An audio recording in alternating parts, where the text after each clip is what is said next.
നമസ്കാരം. ഓന്തിനെ പോലെ നിറം മാറാൻ അറിയുന്നവർ ഏറ്റവും കൂടുതലുള്ളത് UDF-ലായിരിക്കും. തെരഞ്ഞെടുപ്പ് വേളയിൽ പോലും ജനങ്ങൾ കണ്ടതാണത്. സംസ്ഥാനത്ത് പ്രതിപക്ഷത്ത് നിൽക്കുന്ന രണ്ട് പാർട്ടികളും പിറകിൽ കൂടി കൈപിടിച്ചത്. SDPIയുമായുള്ള രഹസ്യബന്ധം പുറത്തായതിന്റെ ചമ്മലിൽ ചമ്മന്തിയായി നിൽക്കുമ്പോഴാണ് BJP-യിൽ നിന്ന് വന്ന ആളെ താങ്ങിപ്പിടിച്ചു നിർത്തിയിട്ടും ജയിക്കാനായില്ലെന്ന ശാസന UDF-ന് പാർട്ടിക്കുള്ളിൽ നിന്ന് തന്നെ ഉയർന്നത്. പാലക്കാട് ഉപതെരഞ്ഞെടുപ്പിലെ കോൺഗ്രസിന്റെ വിജയം ഒന്ന് തിളങ്ങാൻ വേണ്ടി ടോർച്ചടിച്ചു കൊടുത്തത് SDPI ആയിരുന്നു. എന്നിട്ടിപ്പോൾ തിളക്കം കളയാൻ ചിലർ ശ്രമിക്കുന്നു എന്നുള്ള കഴമ്പില്ലാത്ത ആരോപണങ്ങളാണ് പ്രതിപക്ഷ നേതാവ് VD സതീശൻ ഉന്നയിക്കുന്നത്.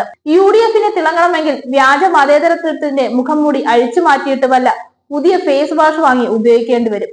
അടുത്ത തവണ LDF-ന് മികച്ച വിജയം ഉണ്ടാകുമെന്നും ഇത്തവണ സ്ഥാനാർത്ഥി തെരഞ്ഞെടുപ്പിൽ വീഴ്ച പറ്റിയിട്ടില്ലെന്നും LDF വിലയിരുത്തിയത് ശ്രദ്ധിച്ചു കാണുമല്ലോ.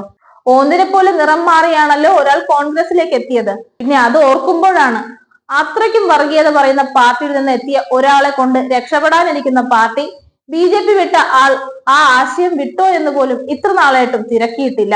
കഴിഞ്ഞ ദിവസം വരെ UDF-നെ കുറ്റം പറഞ്ഞു നടന്ന പ്രമുഖരെ കളം മാറ്റി ചവിട്ടി പുലിവാലി പിടിച്ച കോൺഗ്രസിന് ഓന്ത് എന്ന വാക്ക് പറയാൻ അർഹത പോലുമില്ല. കാരണം ഇപ്പോൾ അത് പറഞ്ഞാൽ ആളുകൾക്ക് ഓർമ്മ വരിക ഒരേ ഒരാളുടെ മുഖം മാത്രമായിരിക്കും. കോൺഗ്രസിന്റേത് സെക്യുലർ സ്റ്റാൻഡ് ആണെന്നും അതിൽ ഒരു കോംപ്രമൈസും ഇല്ലെന്നും ഒക്കെയാണ് VD സതീശൻ തള്ളിയത്.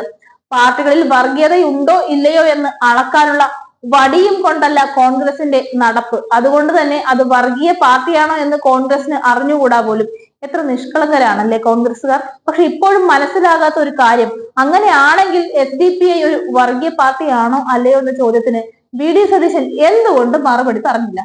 അപ്പോൾ ഒരു സംശയം, കോൺഗ്രസിൽ തന്നെ ചിലർ പറഞ്ഞിട്ടുണ്ടല്ലോ SDPI വർഗീയ പാർട്ടിയാണെന്ന്. അപ്പോ അവർ ചിലപ്പോൾ ആ കോലും കൊണ്ടായിരിക്കും നടപ്പ് അല്ലെ? വെറുതെ ഒരു സംശയം. ചേലക്കരയിൽ തോറ്റതിന്റെ ഉത്തരവാദിത്തം ഏറ്റെടുത്ത് നല്ല വിള ചമയാനുള്ള സതീശന്റെ നീക്കങ്ങൾക്ക് ഹാറ്റ്സ് ഓഫ്.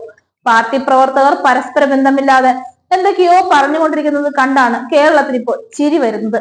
മലയാളം അറിയാത്തതുകൊണ്ട് ഇതൊന്നും കണ്ടാൽ പിന്നെ പ്രിയങ്കയ്ക്ക് ഒട്ടും മനസ്സിലാവുകയില്ല എന്നതാണ് മറ്റൊരു കോമഡി.